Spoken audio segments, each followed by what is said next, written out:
breaking Miami Heat news. The Miami Heat, they finally make a trade, and they actually make a trade that makes sense.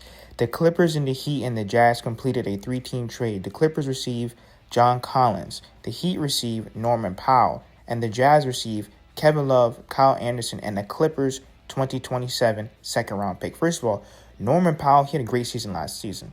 All right, at the end of the day, this is the scoring punch we desperately need. These are the type of high-level role players that I want to see. Norman Powell, he brings 3-level scoring, and that's what's going to take pressure off of Tyler Hero, Bam Adebayo, Andrew Wiggins if he does stay.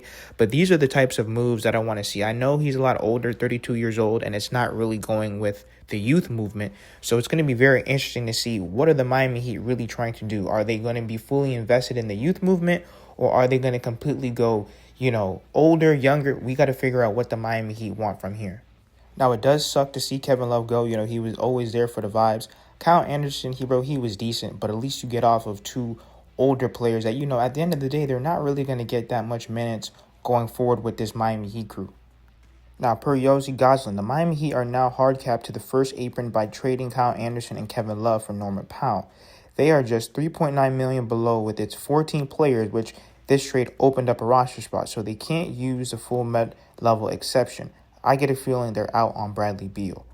Listen, once you miss on a player multiple times, they pretty much said they didn't want him from the beginning. Yes, it was because of his contract, but I'm sure Bradley Beal's going to be looking at other teams. They probably got word that, you guys aren't even at the top of his list. So they probably made the move and said, we don't need Bradley Beal anyway.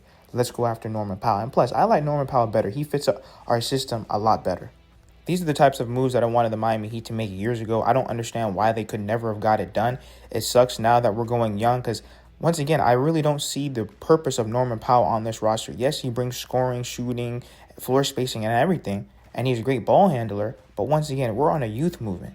So if they're going to maybe flip him, maybe at the deadline for a first-round pick to a contender, now we're talking. But let me know what you guys think in the comments. Hit that subscribe button, and thank you for all the support.